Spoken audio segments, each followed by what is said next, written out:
ಈ ಒಂದು ತರಗತಿಯಲ್ಲಿ ಡಾಕ್ಟರ್ ಎನ್.ಎಸ್. ಲಕ್ಷ್ಮೀನಾರಾಯಣ ಭಟ್ಟ ಅವರು ಬರೆದಿರುವ ಸೀಮಂತಿನಿ ಪದ್ಯಭಾಗದ ಬಗ್ಗೆ ತಿಳಿದುಕೊಳ್ಳೋಣ. ಪದ್ಯಭಾಗಕ್ಕೆ ಹೋಗೋಕ್ಕೆ ಮೊದಲು ಕವಿ ಪರಿಚಯವನ್ನು ನೋಡೋಣ.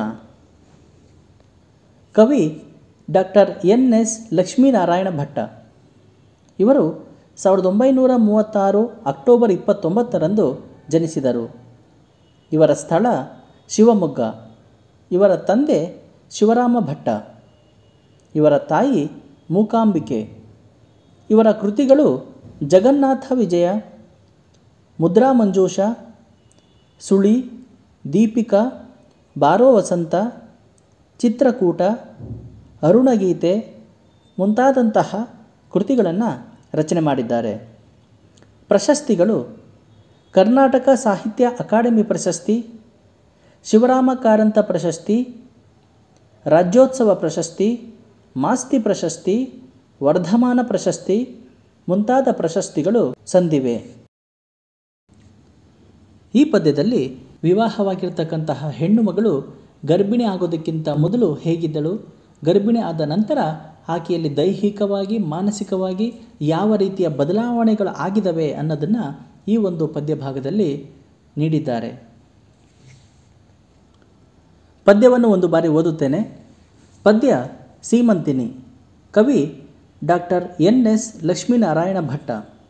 ಯಾರಿವಳು ಇದ್ದಕ್ಕಿದ್ದಂತೆ ಪಕ್ಕದಲ್ಲೇ ಬದಲಾದವಳು, ಗಂಡನೆಂಬವನನ್ನು ಕಂಡಂತೆಯೇ ಕಂದ ಎಂಬಂತೆ ಮಮತೆಯಲ್ಲಿ ಮಾತಾಡುವಳು, ಅಪ್ಪ ಬಂದವನನ್ನು ತಪ್ಪು ಮಾಡಿದ ಎಳೆಯನಂತೆ ಉಡಿಯಲ್ಲಿ ಹಾಕಿ ಶಮಿಸಿದವಳು, ಗುಟುರು ಮದವನ್ನು ಮೆಟ್ಟಿ ಎದ್ದ ಹೆಡೆಯನ್ನು ತಟ್ಟಿ ಹೊಲೆಗಸದ ತೊಟ್ಟಿಯನ್ನು ಹೀಗೆ ತೊಳೆದವಳು, ಇವಳೇ ಬೆನ್ನ ಬಳಿ ಬಂದು ಕೊರಳಿಗೆ ತೂಗುತ್ತಿದ್ದವಳು, ಕೈಯ ಪುಸ್ತಕವನ್ನು ಕಿತ್ತು ಗೂಡೊಳಗೆಸೆದು ಸಾಕು ಬಿಡಿ ಸನ್ಯಾಸ ಎಂದು ತೋಳೆಳೆದವಳು, ಕೆನ್ನೆಯಲ್ಲಿ ಬೆರಳಿಟ್ಟು ಕೊರಳ ಸರ ತುಟಿಗಿಟ್ಟು ಏನೋ ಕಕಮಕ ಹಿಡಿಸಿ ಗೆದ್ದು ನಕ್ಕವಳು. ಈಗ ಅದೇ ಹುಡುಗಿ ಬೇಸಿಗೆಯ ಹುರಿಗಣ್ಣ ಬೆಳದಿಂಗಳಲ್ಲಿ ತೊಳೆದು ಗರ್ಭಗುಡಿ ಹಣತೆಯನ್ನು ಹಚ್ಚಿರುವಳು, ಮೊನ್ನೆ ಸೀಮಂತದಲ್ಲಿ ಹಸೆ ಏರಿದಾಗಿಂದ ಜಗದಂಬೆ ಭಾವಕ್ಕೆ ಸಂದಿರುವಳು, ಒಲೆ ಮೇಲೆ ಅನ್ನ ಸಿಯುತ್ತಲಿದೆ ಮೊನ್ನೆ, ಎದುರಿಗೆ ಕುಳಿತು ಹಾಲ ಪಾತ್ರೆಗೆ ಬಿದ್ದ ಇರುವೆಗಳ ಮೇಲೆತ್ತಿ ನೆಲ ಕಿಳಿಸಿ ಹರಿಯ ಬಿಡುತ್ತಿದ್ದಾಳೆ ಒಂದೊಂದೇ,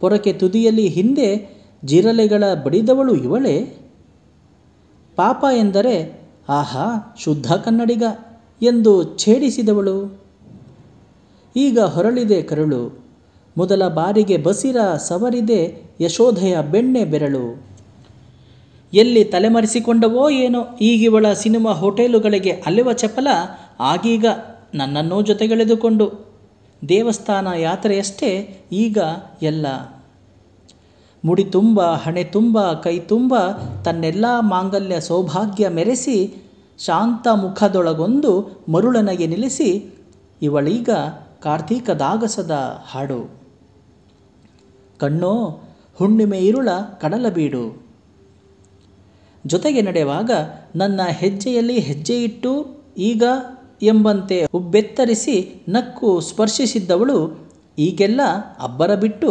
ಕಾಲೆಳೆಯುವಳು ಏಕೋ ತೀರ, ಕನಸು ಗಣ್ಣಿಗೆ ದಾರಿಯಲ್ಲೂ ಏನೋ ಧ್ಯಾನ, ಮೈ ಮಾತ್ರ ಇಲ್ಲಿ ಮನಸ್ಸೆಲ್ಲೋ ಹೊರಟಿದೆ ಯಾನ, ಅಡಿಗಡಿಗೂ ಒಂದೊಂದು ಗುಡಿ ಕಟ್ಟಿ ಬಾಗಿಲಲ್ಲಿ ಹೊರಳಿ ಬೇಡಿದೆ ಮಗುವಿಗೆ ಅಭಯದಾನ, ಎಲ್ಲ ಬಾಳಲಿ ಎಂಬ ಭಾವ ಚೆಲ್ಲುತ್ತಿದೆ ಕಣ್ಣು, ಅಲುಗಿದೆ ಹೊಟ್ಟೆಯೊಳಗಿರುವ ಪುಟ್ಟ ಜೀವ, ಗಟ್ಟಿ ಸ್ವಾರ್ಥಕ್ಕೆ ಈಗ ಮಳೆ ಬಿದ್ದು ಮೈಯೊಡೆದು ಉಸಿರಾಡುತ್ತಿದೆ ಮಣ್ಣತೇವ. ಪದ್ಯದ ಭಾವಾರ್ಥವನ್ನು ನೋಡೋಣ. ಈ ಪದ್ಯದಲ್ಲಿ ವಿವಾಹವಾದ ಹೆಣ್ಣು ಮಗಳು ಗರ್ಭಿಣಿ ಆಗೋದಕ್ಕಿಂತ ಮುಂಚೆ ಹೇಗಿದ್ದಳು, ಗರ್ಭಿಣಿ ಆದ ನಂತರ ಆಕೆಯಲ್ಲಿ ಮಾನಸಿಕವಾಗಿ ಯಾವ ರೀತಿಯ ಬದಲಾವಣೆಗಳು ಆಗಿದೆ ಅನ್ನೋದನ್ನು ನೀಡಲಾಗಿದೆ. ತಾಯ್ತನದ ಹೆಣ್ಣಿನಲ್ಲಿ ಏನೆಲ್ಲ ಬದಲಾವಣೆಗಳು ಉಂಟಾಗಿವೆ ಎಂಬುದನ್ನು ತಿಳಿಸ್ತಾ ಅವಳು ಪ್ರಾರಂಭದಲ್ಲಿ ನನ್ನನ್ನು ಹೇಗೆ ನಡೆಸಿಕೊಳ್ಳುತ್ತಿದ್ದಳು ಎಂಬುದನ್ನು ತಿಳಿಸುತ್ತಿದ್ದಾರೆ. ಯಾರಿವಳು ಪಕ್ಕದಲ್ಲಿ ಬಂದು ಕುಳಿತುಕೊಂಡು ತನ್ನನ್ನು ಆಕೆ ಕಂದನ ರೀತಿಯಲ್ಲಿ, ಅಂದರೆ ಮಗುವನ್ನು ಮುದ್ದಾಡುವಂತೆ ಮಮತೆಯಿಂದ ಮಾತಾಡಿಸುತ್ತಿದ್ದಾಳೆ. ಅಲ್ಲದೆ ಅಪ್ಪಲು ತಬ್ಬಿಕೊಳ್ಳಲು ಬಂದಂತಹ ನನ್ನನ್ನು, ತಪ್ಪು ಮಾಡಿದ ಎಳೆಯ ಮಗುವನ್ನು ತನ್ನ ಹುಡಿಯಲ್ಲಿ ಹಾಕಿ ಕ್ಷಮಿಸುವಂತೆ ನನ್ನನ್ನು ಕ್ಷಮಿಸುತ್ತಿದ್ದಾಳೆ. ತನ್ನಲ್ಲಿದ್ದ ಗುಟುರುತನವನ್ನೆಲ್ಲ, ಅಂದರೆ ಅಹಂಕಾರವನ್ನೆಲ್ಲ ಮೆಟ್ಟಿ ಕೋಪದಿಂದ ಗಲೀಜಾಗಿರುವ ಹೊಲೆಗಸದ ಪಾತ್ರೆಗಳನ್ನೆಲ್ಲ ತೊಳೆದು ಮನೆಯನ್ನೆಲ್ಲ ಸ್ವಚ್ಛ ಮಾಡುತ್ತಿದ್ದವಳು ಇವಳೇ ಎಂದು ತನ್ನ ಮಡದಿಯನ್ನು ಕುರಿತು ಕವಿ ಪ್ರಸ್ತಾಪವನ್ನು ಮಾಡ್ತಾ ಇದ್ದಾರೆ. ಅಂದರೆ ಹೆಣ್ಣಾದವಳು ವಿವಾಹ ಮಾಡಿಕೊಂಡು ತನ್ನ ಗಂಡನ ಮನೆಗೆ ಪ್ರಾರಂಭದಲ್ಲಿ ಬಂದಾಗ ಅವಳಲ್ಲಿ ಅಷ್ಟು ಜವಾಬ್ದಾರಿಗಳಿರುವುದಿಲ್ಲ. ಕೆಲಸಗಳನ್ನು ಮಾಡಬೇಕಾದರೆ ಶ್ರದ್ಧೆ ಇಲ್ಲದೆ ಅರೆಮನಸ್ಸಿನಿಂದ ಮಾಡುತ್ತಿದ್ದ ಹೆಣ್ಣು ಮಗಳು ಗರ್ಭವತಿ ಆದಾಗ ಅವಳಲ್ಲಿ ಹಲವಾರು ರೀತಿಯ ಬದಲಾವಣೆಗಳು ಆಗುವುದನ್ನು ಕವಿ ಕಂಡು ಆಶ್ಚರ್ಯಪಡುವುದನ್ನು ನಾವು ಇಲ್ಲಿ ನೋಡಬಹುದು.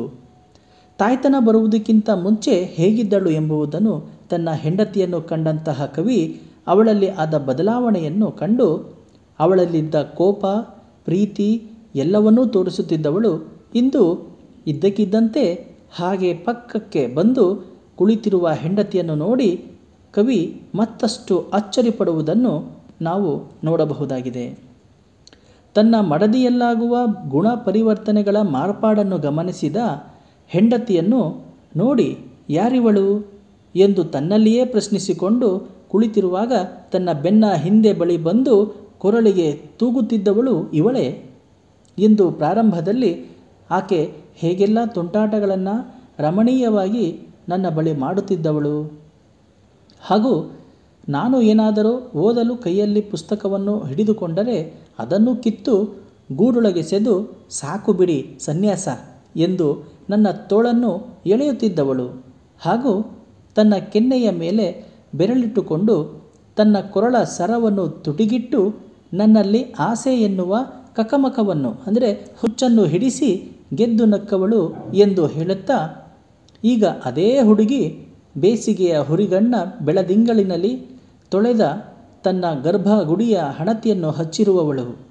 ಎಂದು ಆಕೆಯ ಬಗ್ಗೆ ವರ್ಣನೆಯನ್ನು ಮಾಡ್ತಾ ಇದ್ದಾರೆ.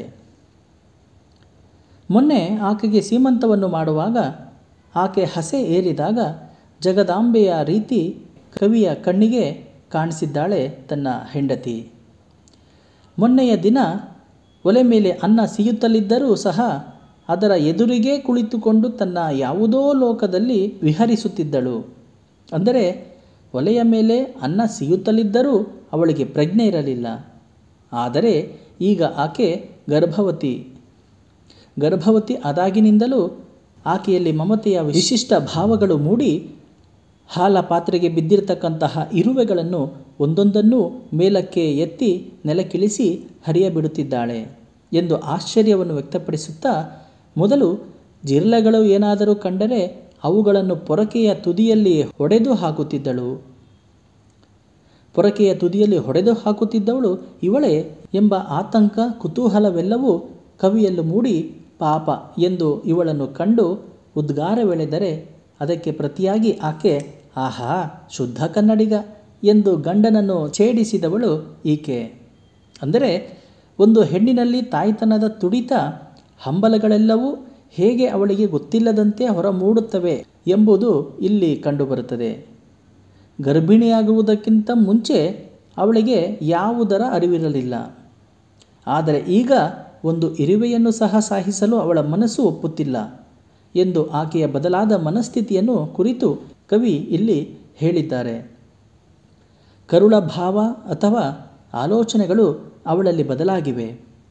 ತನ್ನಲ್ಲಿ ತನ್ನ ಕರುಳ ಕುಡಿ ಬೆಳೆಯುತ್ತಿರುವುದರಿಂದ ತನ್ನ ಬಸಿರನ್ನು ಸವರಿಕೊಳ್ಳುತ್ತಾ ತಾಯ್ತನದ ಅನುಭವವನ್ನು ಅನುಭವಿಸುತ್ತಿದ್ದಾಳೆ. ಅಲ್ಲದೆ ಯಶೋಧೆಯು ತನ್ನ ಬೆಣ್ಣೆಯ, ಅಂದರೆ ಮುದ್ದಾದ ಬೆರಳುಗಳಿಂದ ಕೃಷ್ಣನನ್ನು ಸವರುವ ರೀತಿ ಅವಳು ತನ್ನ ಹೊಟ್ಟೆಯನ್ನು ಸವರುತ್ತಾ ಆನಂದವನ್ನು ಅನುಭವಿಸುತ್ತಿದ್ದಾಳೆ. ಸಿನಿಮಾ ಹೋಟೆಲುಗಳಿಗೆ ಅಲೆವ ಚಪಲಗಳು ಈಗ ಅವಳಲ್ಲಿ ಎಲ್ಲವೂ ಮಾಯವಾಗಿವೆ. ಯಾಕೆ ಹೀಗೆ ಇವಳು ಬದಲಾದಳೋ ಎಂದು ಕೌತುಕವನ್ನು ಕವಿ ಇಲ್ಲಿ ವ್ಯಕ್ತಪಡಿಸುತ್ತಿದ್ದಾರೆ. ಅವೆಲ್ಲವೂ ಎಲ್ಲಿ ತಲೆಮರೆಸಿಕೊಂಡವೋ ಎಂದು ಹೇಳುತ್ತಾ, ಈಗ ಸಮಯ ಸಿಕ್ಕಾಗೆಲ್ಲ ಆಕೆಯು ನನ್ನನ್ನು ತನ್ನ ಜೊತೆಯಲ್ಲಿ ದೇವಸ್ಥಾನಕ್ಕೆ ಯಾತ್ರೆಗೆ ಕರೆದುಕೊಂಡು ಹೋಗಿ ಎಂದು ಹೇಳುತ್ತಾಳೆ. ಮುಡಿ ತುಂಬ ಹೂವನ್ನು ಮುಡಿದುಕೊಂಡು ಹಣೆ ತುಂಬ ಕುಂಕುಮವನ್ನು ಹಚ್ಚಿಕೊಂಡು ಕೈತುಂಬ ಬಳೆಗಳನ್ನು ಧರಿಸುತ್ತಾಳೆ ಎಂದು ಕವಿ ತನ್ನ ಮಡದಿಯ ಬಗ್ಗೆ ಹೇಳ್ತಾ ಇದ್ದಾರೆ. ಇವೆಲ್ಲ ಮಾಂಗಲ್ಯದ ಸೌಭಾಗ್ಯದ ಸಂಕೇತವಾಗಿರುವುದರಿಂದ ಆಕೆ ತನ್ನ ಸೌಭಾಗ್ಯವನ್ನು ಮೆರೆಸುವುದನ್ನು ನೋಡಬಹುದು. ಅವಳ ಪ್ರಶಾಂತವಾದ ಮುಖದಲ್ಲಿ ಒಂದು ಮರುಳತನದ ನಗೆ ಇರುವುದನ್ನು ಗಮನಿಸಿ ಇವಳು ಈಗ ಕಾರ್ತಿಕ ಮಾಸದಲ್ಲಿ ಆಕಾಶ ನೋಡಲು ಹೇಗೆ ಸುಂದರವಾಗಿ ಕಾಣುತ್ತದೆಯೋ ಅದೇ ರೀತಿ ಈಕೆ ಕಾಣುತ್ತಿರುವುದರಿಂದ ಇವಳಿಗೋಸ್ಕರ ಒಂದು ಸುಂದರವಾದ ಹಾಡನ್ನು ಹಾಡಬೇಕು ಎಂದು ಮನಸ್ಸು ಬಯಸುತ್ತಿದೆ ಎಂದು ಕವಿ ತನ್ನ ಮಡದಿಯ ಆ ನಗುವನ್ನು ಕಾರ್ತಿಕ ಮಾಸದ ಆಗಸಕ್ಕೆ ಹೋಲಿಸುತ್ತಿದ್ದಾರೆ. ಆಕೆಯ ಕಣ್ಣು ಹುಣ್ಣಿಮೆಯ ಇರುಳಿನಂತೆ ಅಗಲವಾಗಿ ಅರಳಿದೆ ಎಂದು ಆಕೆಯ ಸೌಂದರ್ಯವನ್ನು ಮುಕ್ತ ಕಂಠದಿಂದ ಹೊಗಳುತ್ತಾ ಇವಳ ಜೊತೆ ಹೆಜ್ಜೆ ಇಡುತ್ತಿದ್ದಾರೆ. ಆದರೆ ಈಗ ಅವಳಲ್ಲಿ ಹೆಜ್ಜೆ ಇಡಲು ಆಗುತ್ತಿಲ್ಲ.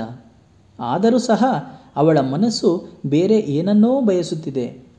ಅವಳು ನಡೆಯುವಾಗ ಹೆಜ್ಜೆ ಹೆಜ್ಜೆಗೂ ಸಿಗುವ ಗುಡಿಗಳಿಗೆ ನಮಸ್ಕರಿಸುತ್ತಾ ತನ್ನ ಮಗುವನ್ನು ರಕ್ಷಿಸು ಎಂದು ದೇವರಲ್ಲಿ ಆಕೆಯು ಅಭಯವನ್ನು ಬೇಡುತ್ತಿದ್ದಾಳೆ.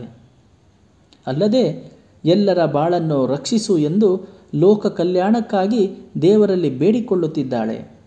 ಅಂದರೆ ಸರ್ವೇ ಜನ ಸುಖಿನೋ ಭವಂತು ಎಂಬ ಭಾವ ಆಕೆಯಲ್ಲಿ ಮೂಡಿದೆ. ಅರಳಿದ ಆಕೆಯ ಕಣ್ಣುಗಳು ಬೆಳಕನ್ನು ಚೆಲ್ಲಿವೆ. ಹೊಟ್ಟೆಯೊಳಗಿರುವ ಪುಟ್ಟ ಜೀವ ಈಗ ಅಲುಗಾಡುತ್ತಿದೆ. ಮೊದಲಿದ್ದ ಸ್ವಾರ್ಥ ಆಕೆಯಲ್ಲಿ ಗಟ್ಟಿಯಾಗಿದೆ.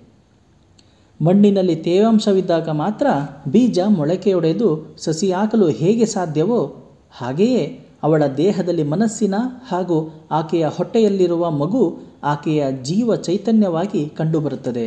ಅಂದರೆ ತೇವಾಂಶ ಎಂಬ ಜೀವ ಚೈತನ್ಯದ ಮಗುವಿನ ಹಂಬಲ ನಿಸ್ವಾರ್ಥತೆ ಅವಳಲ್ಲಿ ಮೂಡಿ ಬಂದಿರುವುದನ್ನು ಇಲ್ಲಿ ಕಾಣಬಹುದು.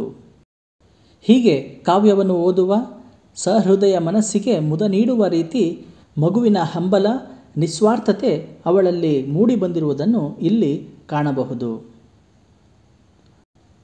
ಒಟ್ಟಾರೆಯಾಗಿ ಕವಿ ವಿವಾಹವಾಗಿರ್ತಕ್ಕಂತಹ ಹೆಣ್ಣು ಮಗಳು ಗರ್ಭಿಣಿ ಆಗೋದಕ್ಕಿಂತ ಮೊದಲು ಹೇಗಿದ್ದಳು, ಗರ್ಭಿಣಿ ಆದ ನಂತರ ಆಕೆಯಲ್ಲಿ ದೈಹಿಕವಾಗಿ ಮಾನಸಿಕವಾಗಿ ಯಾವ ರೀತಿಯ ಬದಲಾವಣೆಗಳು ಆಗಿದ್ದಾವೆ ಅನ್ನೋದನ್ನು ಈ ಒಂದು ಪದ್ಯ ಭಾಗದಲ್ಲಿ ನೀಡಿದ್ದಾರೆ.